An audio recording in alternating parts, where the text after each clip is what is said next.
All right.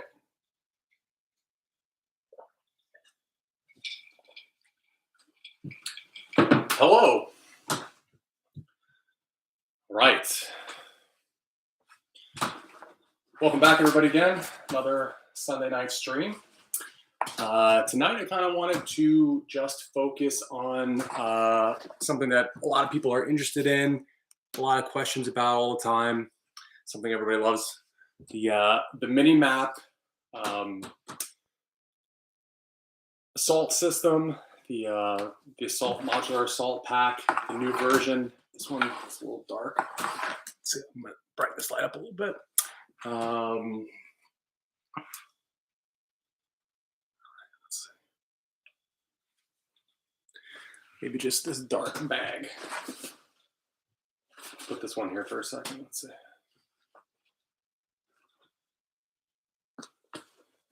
All right, yeah, that's better.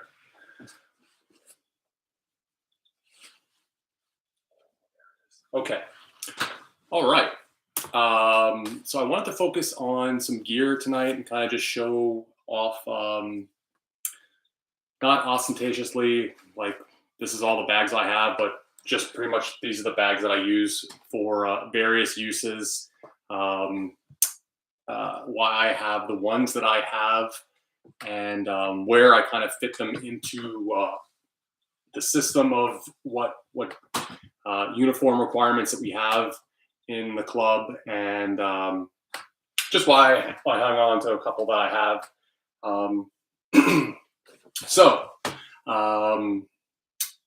I also wanted to try to focus on not using any maybe buzzwords or anything that would be a like a no-no word for the YouTube and IG stuff. If you haven't seen like the last two streams that I did, especially on YouTube, they got taken down within like the first 5 minutes of me doing them, even though I was just doing like a demonstration about some equipment. And then I just got a thing on Instagram that like the last 5 posts that I had put up, pretty much now I'm violating terms or something like that. So we're going to do a little test tonight. I'm only going to show gear.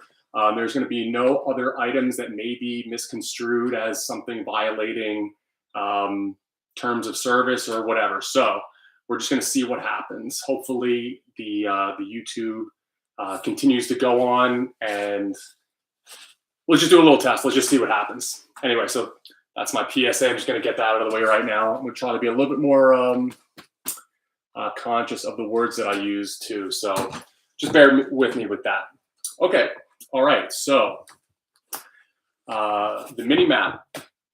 This is something that kind of dates back to almost like, I think like 2013 is when I started kind of getting this idea of like, maybe we'll just try to build a pack from the ground up instead of having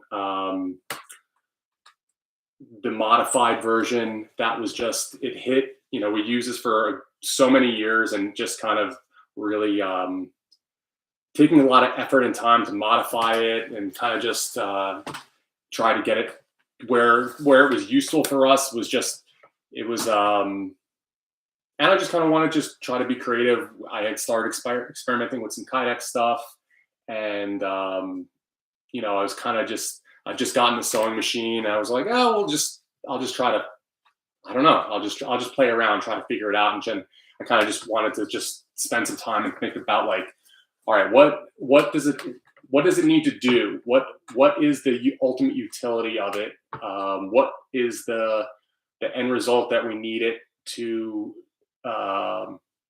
What do we need it to do? What were the checklist of stuff that I really wanted to focus on, and what were the parameters I wanted to meet and stuff like that. So I kind of just made that list out, and we'll go back and we'll look at this bag again. This is the original. This is my Eagle map modified version craziest thing about this is actually the bag that if you were involved in the first Gen 1 MiniMAP drop, you were entered into, I think that was 100 bags in that first run. There was a giveaway that I did. There was like a random golden ticket that was stuffed into one of the bags as we were packing them that somebody got this. So somebody got this bag, this exact bag. I gave it away. And then like, I don't know, maybe, I don't know. I can't remember, like at least 5 years ago, I was always like kind of like just searching on eBay to see what people were reselling bags for, or just, you know, just seeing what was out there. And this freaking bag popped up, the exact bag. I bought the bag back from somebody. It was just like, they didn't even list it right. I don't know if the guy who won it, like sold it to somebody else and then it got passed around. I bought this bag back for 80 bucks. Insane.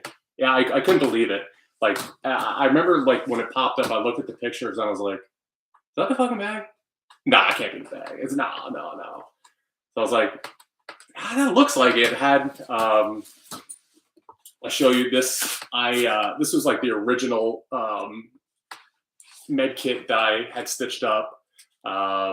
Didn't even have a zipper at that point. This one was just like a little Velcro pouch that I had, you know, just a really early rudimentary design. But, you know, if you put this next to the footprint of the production bag, it's almost the same exact thing with the, you know, the zip tie inner. This one was a little bit more maroon red instead of the production, you know, the real bright red that it is now. And the way I did this, I just had to stitch another inner pocket on the inside of the bag and splice open the Velcro panel here to get this in the back. But anyway, so I bought the bag back, which was really kind of crazy to me. I was happy to give it away, but I was like, you know, super surprised that it came back. So it was pretty, I don't know, I thought that was really cool. Yeah. So this is an Allied MJK khaki. A lot of the other guys had these in Coyote Brown, which was like more like at that time, they were doing them in, the Coyote Brown was like a really dark coyote color, not as true coyote as it is now. It was almost like that earth brown, very similar to like what the marine pattern was, like what all the eagle stuff was, just like very, I don't know, for my opinion, it was too dark of a brown. So this was like I always had the true MJK khaki version. So I always thought I was cooler than everybody else. So, you know, this one was cool because this started out as the, you know, normal, where the bag was almost like down to here. This one is interesting because it has the slot. At that time, they had a special plate called the cervical spine armor plate that would slide in here. And, you know, I guess they're at that time, they had like the Rhodesian eagle rigs, but they had another version of this bag that had like the way that I have this now with, you know, the grid locks atop the tri-glides, so that you could attach this to the back of the Rhodesian and wear it, you know, with a plate in the front in the Rhodesian rig, and then with that cervical spine small plate in the back. But this one is not set up like that, but they still have the pocket, which is kind of weird because essentially you're going to be modeling it onto a plate carrier and then putting in just this, you know, the spine plate. It doesn't really make sense. And just some other weird things, like as I started like cutting open the bags that the other guys had and doing the MiniMAP mod, there's like, I'm looking at this here now, there's probably 8 layers of Cordura that are making up this back panel. 8 layers. This one has gray fabric on the inside. I remember some of the other guys that I would open up had like woodland cordura. So they were just taking just whatever that they had just to give this like this little spine plate bag backer, like, some body. This is like before Hyperlon or anything that you use to give something a little bit more stiffness. So pretty much this bag was just super heavy, super it was just dumpy for what it was, unfortunately, because it was another I don't know, 4 or 5 inches off the base. The zipper, when you ran it, if you look at it, it's just like kind of one big lunchbox style that's just straight. And with the compression straps where it is, like, I remember always like the problem was like, all right, I need BBs, I need the battery, I need something, and you'd always be like literally like elbow deep in someone's bag trying to get something at the bottom of it. It's just like, it was death. It was horrible. And then the pouch in the front, since it was like its own secondary lunchbox, I have this nice and rounded now, but it was like another just big ass cube off the front of it. So anything you put on there just sank directly to the bottom. And then you had that floppy map syndrome. So every time you ran, it was just like, wet diaper. It was just, I guess for us, we didn't need as much stuff as probably, a military guy, going out for, longer than an airsoft operation and stuff like that. So it's like, I get it. They wanted something that was like a 24-hour pack that was on the plate carrier. But, for what we did, it was just like smokes, extra ammo, extra magazines, batteries, water, but you just didn't need it that big. We didn't need it that big. So that's where kind of this whole bag came from. Try to reduce the weight, try to reduce the signature. This one is kind of just very, every direction of it is just boxy. Just everything is just like it looks like little ET. I don't know. I always thought that this thing looked like, ET wrapped up in the blanket when you're, just funny. And then, it was cool for a while. I always liked the look of it, especially when we had, because we had the 69 4As at this time. We'd have this bag offset, 2 smokes, 2 bangs, or 2 bangs, 2 smokes, depending on the orientation. And then, what's up, Zach? We had,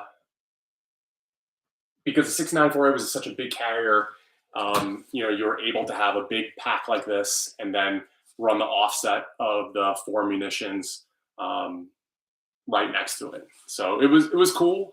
Definitely like, cutting edge, late 90s, early 2000s, VBSS, the Allied MBSS kit. This was like the staple. This was like the hot bag at that time. So, yeah, 69 4A is definitely one of those things that changed the game forever, especially that setup. But it just you take a look at this, and then you can see where the progression went to and where it's going to go for in the future. That everything lighter, more streamlined, more rounded, more easier access for all the different pouches. Everything started to have its own segmented purpose. All right, this is good. This item's going to go here. It's going to stay here. We're going to build around the pack around, or like, we need this stuff to work like this. This is, so that's just where it went to. So this pack, just one of those things. It's crazy that it came back. I'm happy that I still got it. Just a cool piece of nostalgia, but you can't get like I heard someone say like nostalgia is its own prison. So that's what like my whole thing with all these bags is. Like, you would think that I would have more bags than I do. I definitely I wish that I saved one of every color, and I had one of every pattern and everything like that, but I just don't. I just not that I didn't want it. It just I'm not that type of person. I can't hang on to that much stuff. I like just having enough stuff for what I need, and for what the requirements of you know, the uniform sets and playing and handing out a couple other bags for the S4 and different stuff. But other than that, I don't want that much stuff.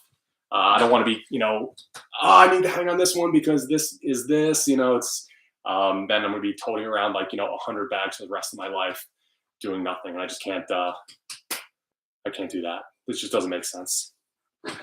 So what I got, I'm going to try to go in chronological order. I have, these two are Gen 1s. This one, I looked on the inside. I think this is from the original run. This one is unnumbered. It just had my my name written on it. So I feel like maybe this one is, I don't know, early. I can't say that this is, I'm not really sure, but very, very early Gen 1 run. And I know this one is from the original 10. This is number 3 that I had. I don't know, number 3 was always like my lucky number or whatever. So I saved this one out of the first stuff for me. I've loaned this one around a little bit, but this is the original AOR1 Gen 1 run. The Gen 1 bag, when I was kind of putting it together, it essentially it is the same kind of, you know, not that much has changed through the Gen 2 and the Gen 3, like when you look at it face value, but a lot of stuff changed on the structural side, the internal composition, and just the utility side. So when you look at it, you're going to look at like, you know, here's a Gen 3 bag and a Gen 1 bag. If you don't know, it's like, yeah, not that much has changed. But then when you kind of open up the bag, you're going to be like, oh, wow, okay, all right. And then, you know, I'll point out a couple things on why it's like, you know, if you go back and look at it, why this bag was much more affordable when it first came out. One, I didn't think people were going to be as crazy for these as they were. So I kind of just, you know, I didn't know about pricing or whatever like that. I was like, oh, it sounds like a good price, you know, and whatever. So the Gen 1 bag is non-QD, non-docking station Molly only. Super lightweight, especially in the 330 AOR1. Super nice. Unfortunately, I didn't have the foresight of putting in the Velcro on both sides. It was just, Velcro was on this back panel here. And I have the old divider somewhere. I think it's in the garage. I just did not pull it out, unfortunately. So it had just the Velcro on this one side. What I did was, over the years where I needed it, I just took some adhesive loop and just put it inside on the sections where I could put the divider. So essentially turning a Gen 1 bag into like a Gen 2-ish bag for you know, intensive purposes. And but since there was, like, if you can see where I have the compression strap anchors, this will come into play later. It's like, these are just stitched to this, you know, the backer in just this one spot. So like when you have the compression strap anchors, it's really just mounting to the one back layer of fabric and the Velcro, which is, you know, like the one piece of Cordura in the back is, you know, it's strong, but you'll see as I get into later versions, I'll show you what I did to kind of just reinforce the whole structure of the bag in case you were going to be anchoring it in, you know, in like the chest rig configuration. If you were really going to use to tie down something that was pretty heavy, just to beef it up. You'll see where that, you know, the money went to and stuff like that. And then for the J zipper, for the original Gen 1 bags, the hidden pocket, when we built out this pocket, I really didn't take into account the need for when you put the insert in, that it would kind of, this pocket needed to be cut in a 3D manner where it had its own pleating, so that when you put the insert in, it didn't apply so much pressure on the front pocket, so that you could still utilize the front pocket while you had the insert in use. So as in the Gen 2 versions, that pocket now was cut more roomy, had its own pleat at the bottom. So when you put the, the sandwich bag insert for the dual M4 pouch, it would sit nice and flat, had its more than enough room, and then it would really not impede that front pocket being able to be used easily, and you still had all the room and all the comfort getting that stuff in and out of there, as well as having the Gen 2 having the full Velcro on the front and back of the interface. And then that's where we started building this, the tri-piece modular system of being able to have that insert that where you could do horizontal, vertical partitions. You could cube this and create like its own little cylinder. Especially this is what I would do for like the PTW batteries that were very fragile, and they needed to be, they couldn't get crushed because it had that metal bar that was stabilizing the two cells perfectly so it fit in the crane stock. So you had to build something that would keep that pressure off the battery. So that's what I did. That was the purpose in my mind of things like this. So you'd be able to combine these and really create that pocket wherever you needed it in the bag. Yeah, so, and also with this Gen 1 bag did not come with the matching front cover. I just, since the original Eagle bag didn't have that, it was always, uncovered loop. I just kind of stayed with that.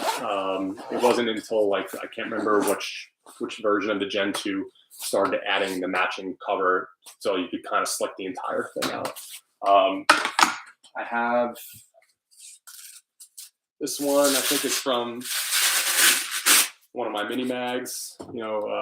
I'll get to that. I have that, so I can put that on there and kind of ghost it out. Or I made some of I got some of that in the new Gen 3s. I have the matching AOR1 Velcro, so I put that on there too if I wanted matching loop. And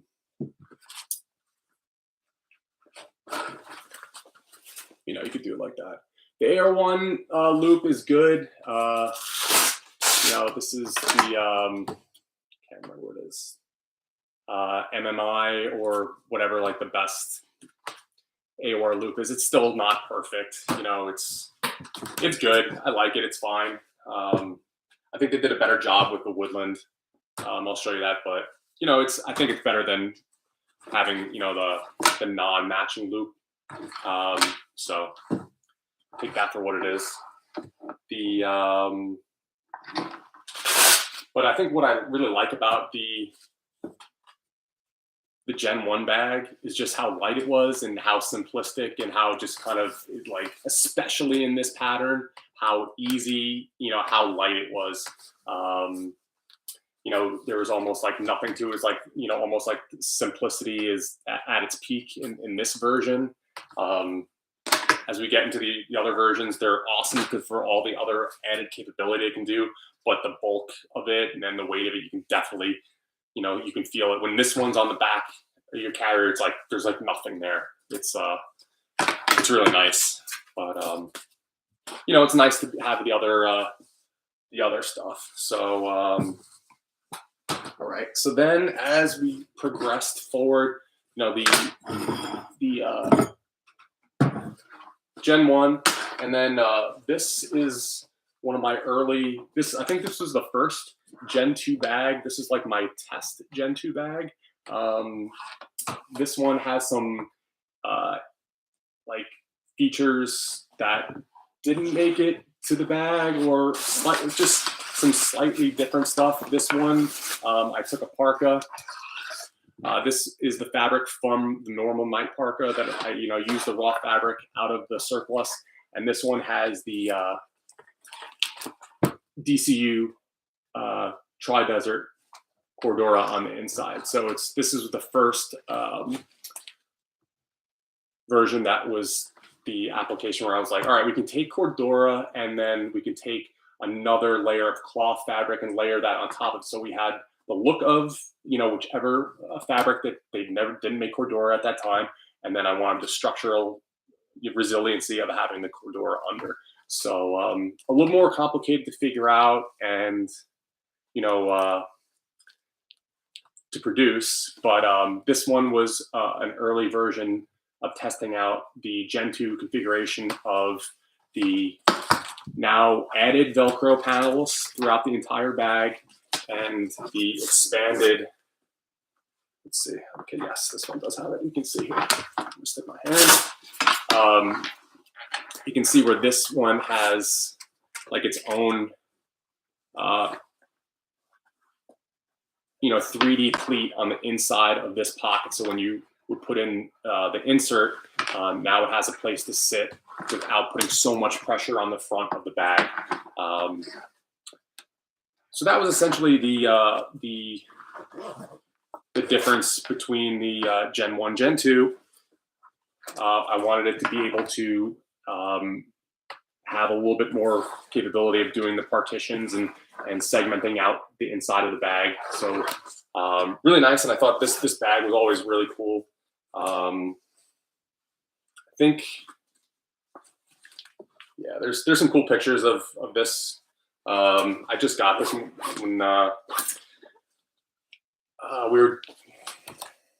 we did a little family trip on this one.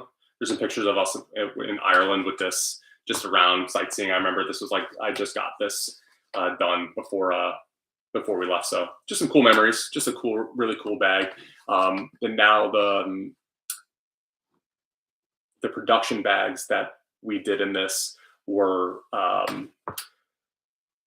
not this fabric. I found the 70D taffeta nylon, which was that IR treated, like really super thin, but like kind of almost very had like almost like its own like shiny sheen to it. They used it for like, I don't know, rain flies or some other stuff, and it's the same material that's on the inside of the reversible Gore-Tex jacket. So I found some sheeted material of that, and that's what I've been using for the bags that are in production. This one was a normal cotton cloth parka, so pretty cool. I like this one always because this one I did. Let's see. This one has OD loop and all the black webbing, so it's like period correct for that time and stuff like that. I'm into that. And then also they have now, I just made myself one of the new panels out of the printed loop. So that kind of matches. Color's kind of off for the original bag. Maybe my original bag is just faded a little bit, but sweet, just cool.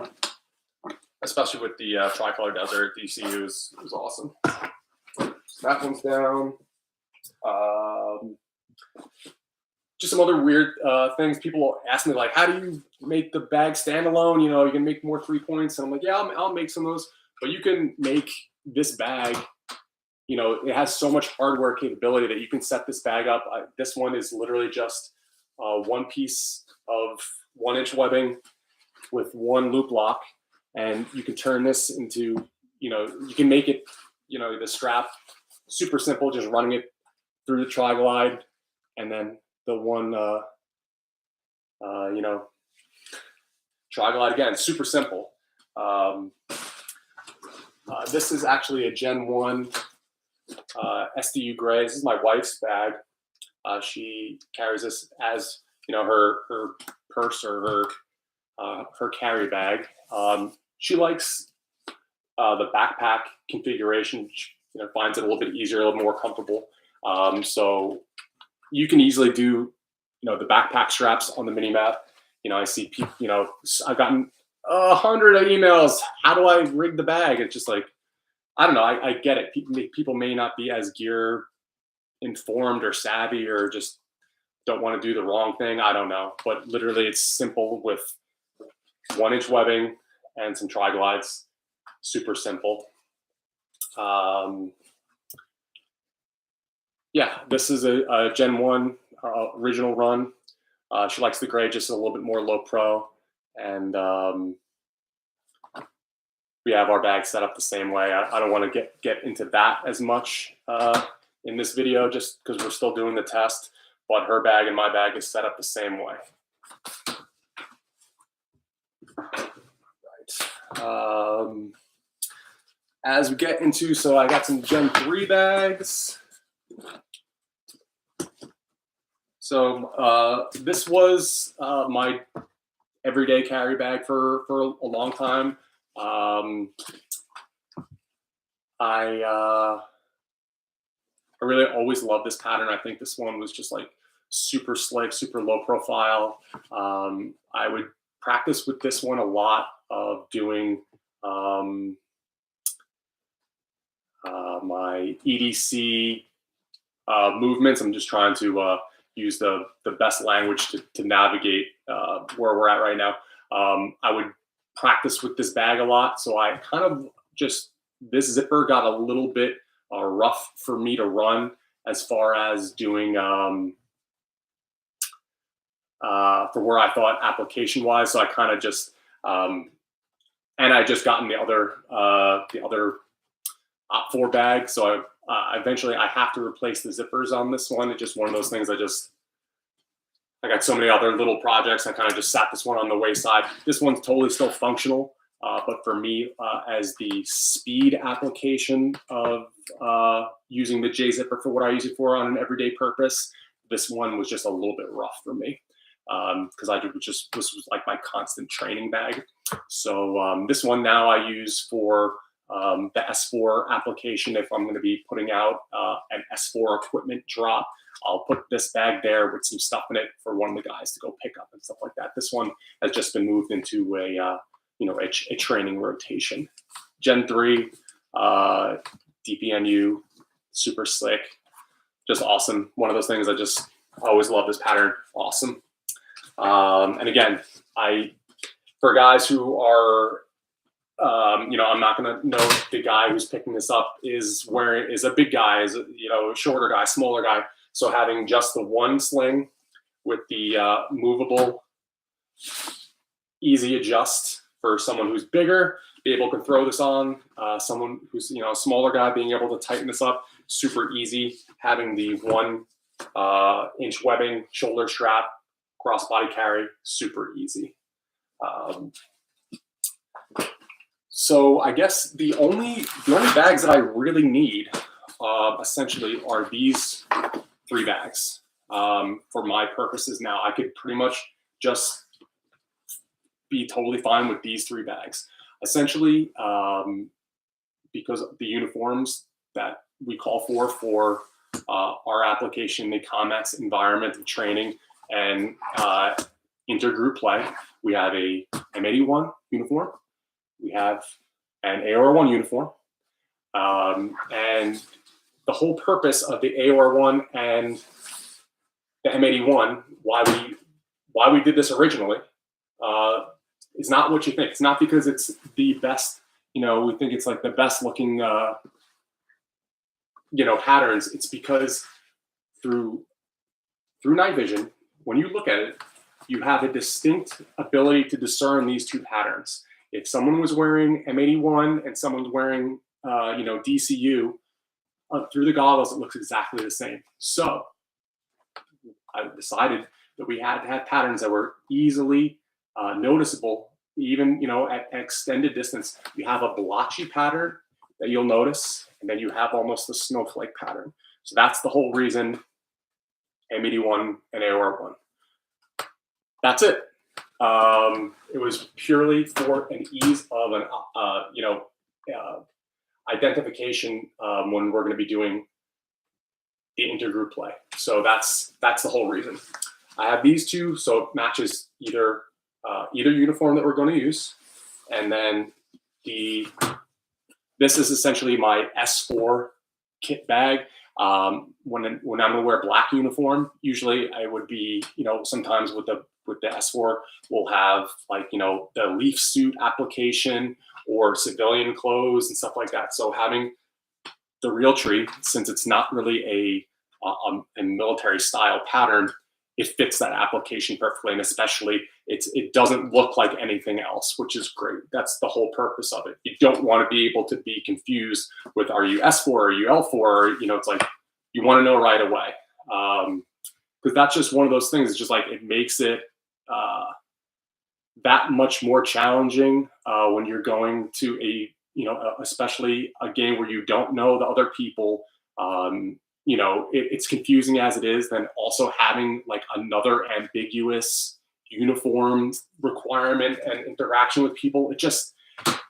That's the problem with most of these games. Like, you don't know who's in, you don't know who's out, you really don't know who's on your team. It's just like another layer of BS that just stacked on so many already that it just gets super frustrating. So I just wanted to mitigate that as much as possible and just be like, let's just make this super clear. Let's just take that whole part of it out and focus on literally the application and the direct action. Let's just do that first, and just see if we can shore up everything else before we for all that other crap that you get out of other games. So there you go. That's my purpose for that. So the Gen 3 bag, essentially, the main differences, as most of you guys know, is the application of the QD docking station, where you'd be able to take this docking station out, weave this onto your vest, and then now you had the ability to scale up and scale down the pack essentially instantly.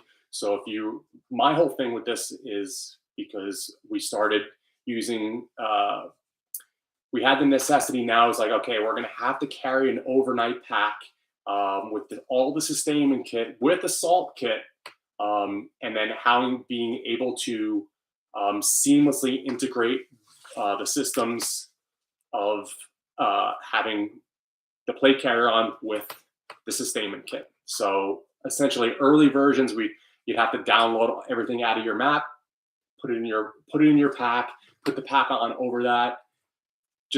And then I was like, we can't do this. This is crazy. It's just uncomfortable. Just another layer of crap that we would have to do. So I came up with this concept of having this QD ability of being able to peel the bag off, to be able to take this bag on my early, the pack that I had that I was working around when I came up with this was the Arc'teryx Card 30. So I would take these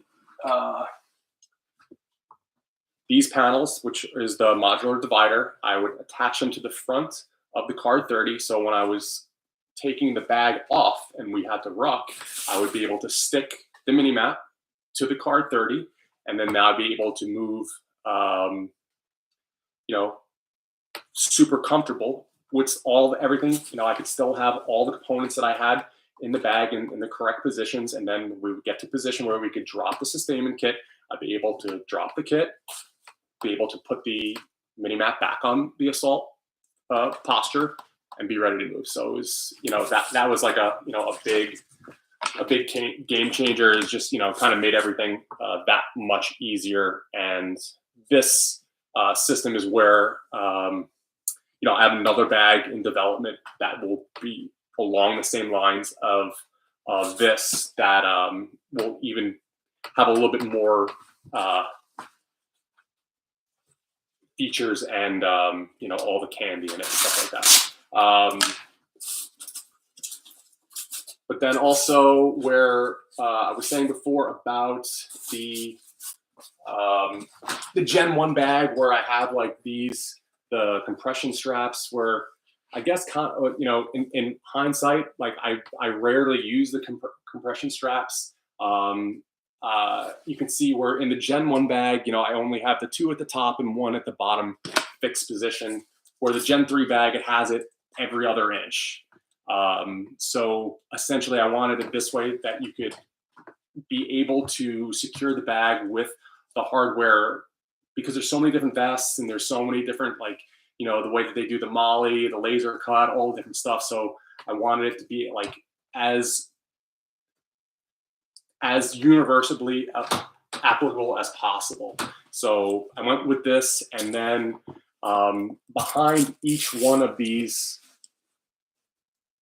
this is all one piece of bar tacked webbing behind here. So this is not just one tab. There's another piece of 1-inch webbing that runs across each one of these bars. So that's why, like, the bag got more expensive, because it just got more time consuming to build, a lot more material, all this other stuff. Having, all the Velcro on the inside now. All right, we need to do the Velcro. We need to do, 3 pieces of this with the 9 joints. It's, it just got more and more and more and more. And then, just like, yeah, so that's where the money went. And having the button reinforcement is just another nice component. Even with the buttons all done nicely, you could just run up and peel the bag away if you really tugged on it crazy. So that's why, like, I would put, if you wanted to make it so the bag could not come off, I would say this is like its intermediate hold. If you want permanent hold, I always would like run the 1-inch up through the tri-glide like this, and then so it's through the tri-glide at the top, and then I would put the slick clip through that, or you can do a slick clip at the top 2 joints, and that would be like a like your level 3 hold, your permanently hold. But if you just kind of left it just Velcro and buttons, if you want to use this as like a tearaway med kit or like an ammo drop or something like that, you could just find the top one and be able to just grab the whole bag, and you'd be able to peel it away.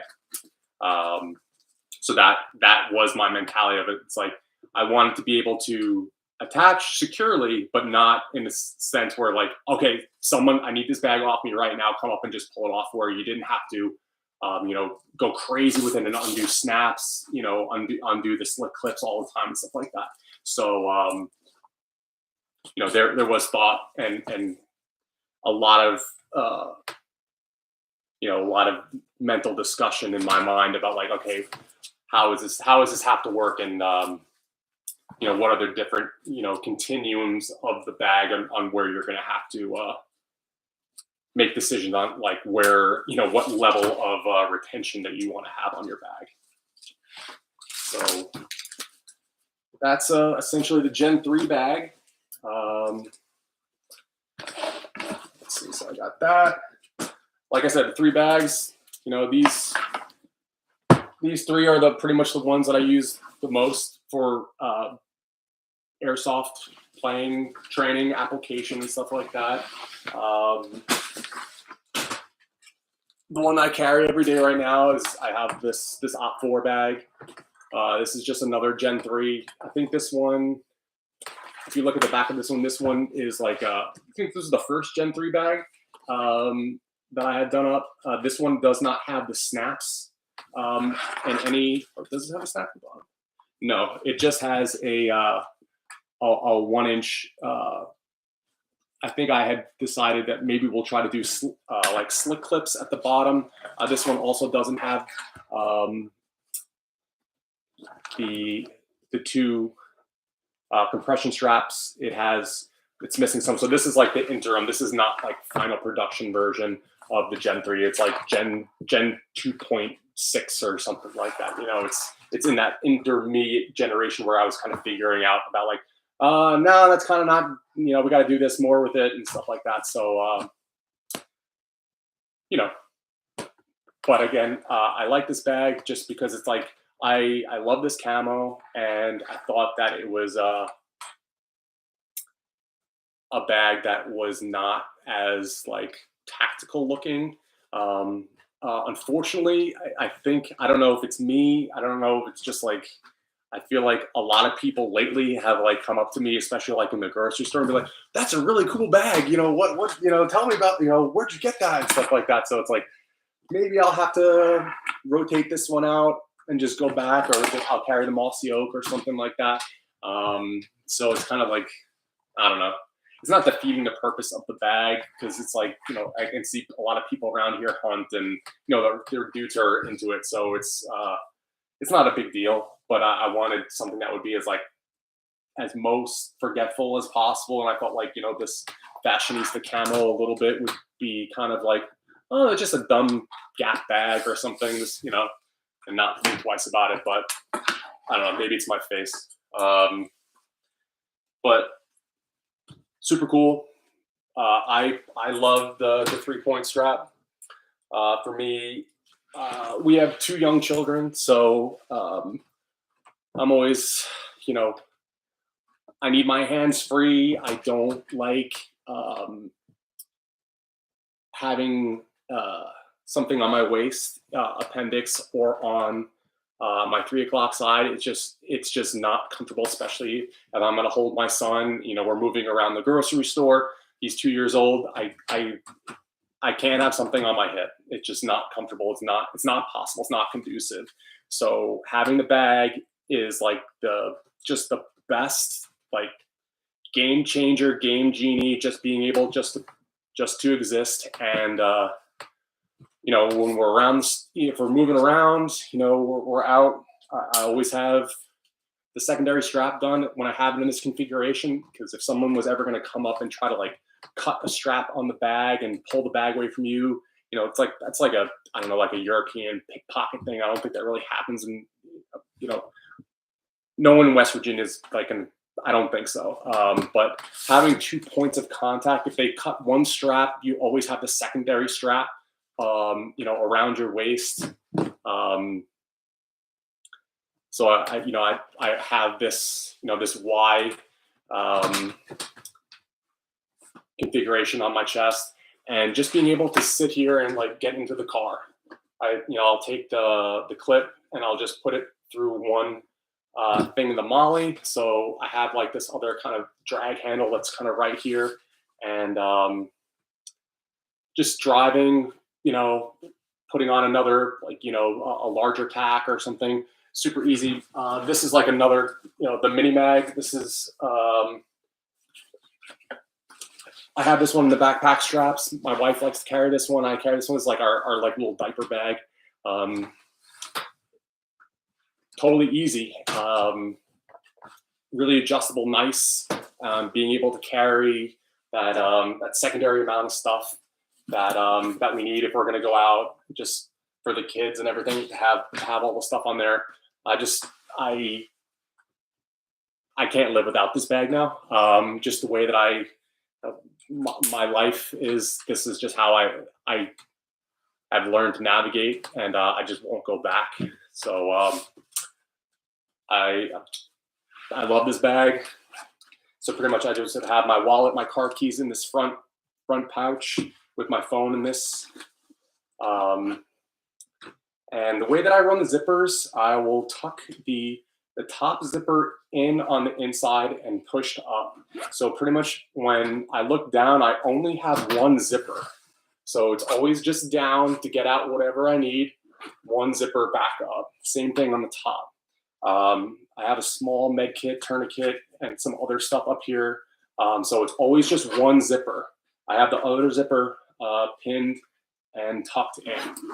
If I was going to go around, you know, if we're traveling or something, and I'm in like kind of like an unknown environment, I'm going to have the bag behind me a lot, or if there's going to be a lot going on, or going to be in crowds or something, I will take this and I will run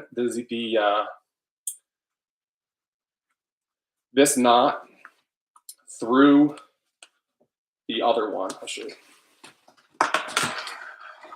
See how I push this through here?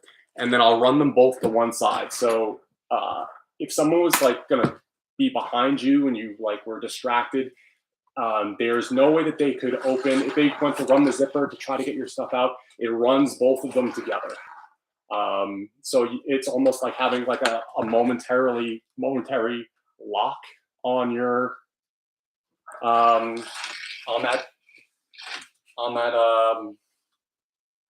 that pouch. So no one could just kind of like come up and like open up your exposed pouch there and take out whatever's in it. So that's the other purpose of having the shrink wrap on there, is making it like the ability to kind of put like a semi-lock on it, because it's a pain in the ass to pull out. No one's gonna be able to do that without you feeling it. So just another note for your setup, if you're gonna do that, having you can set it up like that.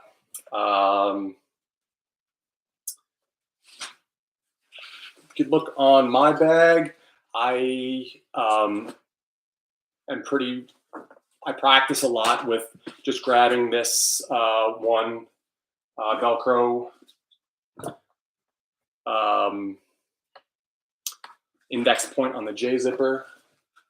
If you can look on my Weiss bag, I added another secondary piece of red paracord just to make it a little bit more of a noticeable point of contact for her if she was needed to access the contents of that pouch. So you can customize your bag and however you want to utilize it.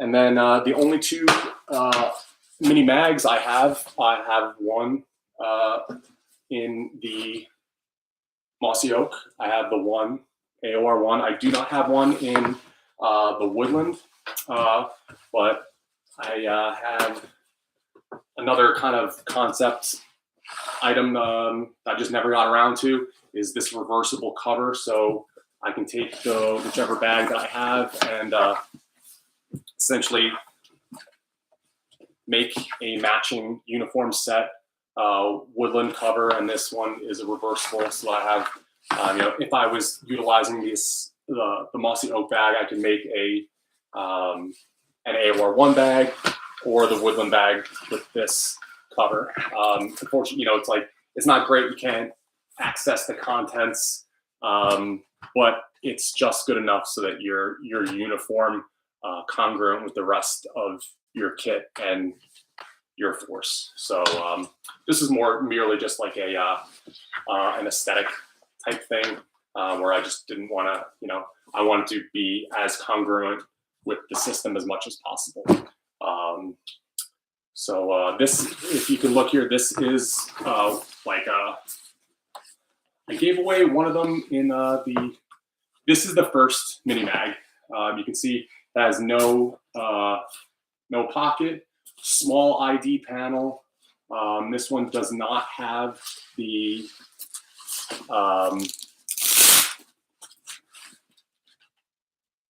correct backer locking with the 4 tabs. This one I had put some rivets in here, experimenting with just like, I was either going to use like some weird cordage system to lock it secure to the bag, but just early prototype that I've kind of tuned up and managed for personal use. I actually have stitched in a first spear tube on here. I started utilizing the tubes on some of my gear that since I started working with First Spear.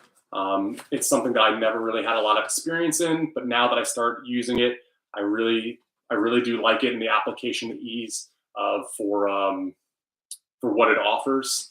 And I'm probably going to be utilizing this system more and more in the gear that I'm going to be putting out, just because of the versatility and the speed of the system. As you can see here, I have it on this on my other mossy oak one. So just, you know, as you'll see with the stuff that I'm working on now, the advancements, I have the same mentality. It's like the gear has to work for you. You know, I want it to look good. You know, looking good is half the battle. I get it. But let's just not, I don't want to lose focus on like, okay, what's the application? Does it check all these boxes? And can I get as much of the added benefit of the manufacturing side using this technology, using this fabric? I want to just squeeze all the value out of it as I can. So when I show you the next stuff, that's where I was going with all this stuff. So yeah, that's pretty much it.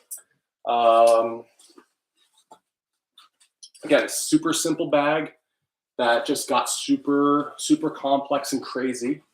From this to this, you know, and all the way up.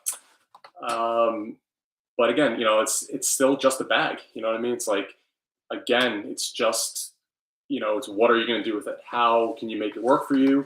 And what's the added benefit that you're going to get from a product like this? And, you know, how can it improve everything else that you're doing with it? That's, you know, just getting the bag is not enough. It's like, all right, now you need to spend all the time, configure all your stuff correctly, streamline your kit, stop messing with all your stuff, you know, being all crazy, you know, build everything so it's got a home, build order out of all your stuff, scrape away all your craziness and your crap, and just like really just refine your stuff. And once you find a system that, you know, A plus B equals C, then you don't have to keep messing with it. That's the whole thing. It's like once you get it figured out and you iron out the problems, like stop touching it and go and train, focus on something else, solve another problem, stop messing with the kit all the time.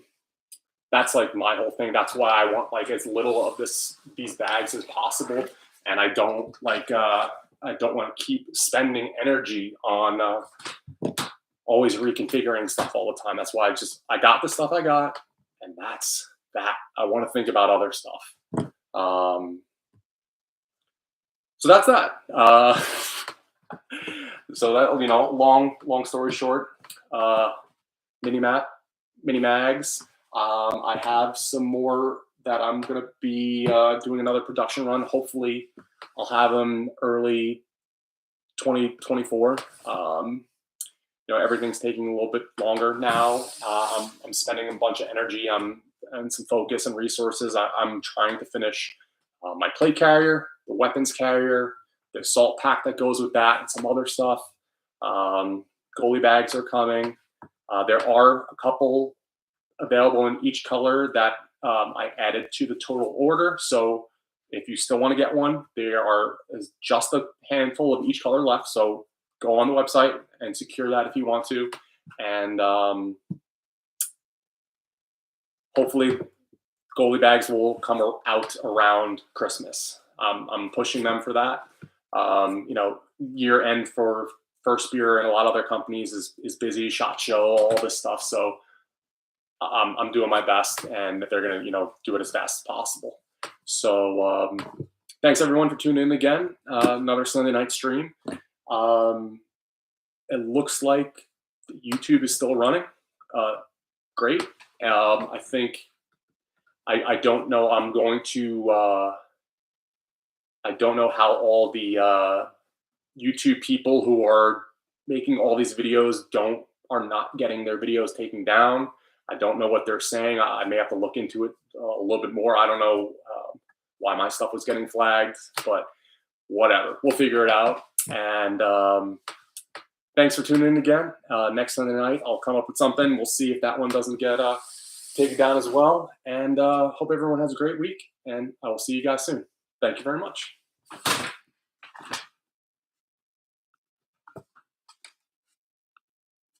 All right, guys. Thank you.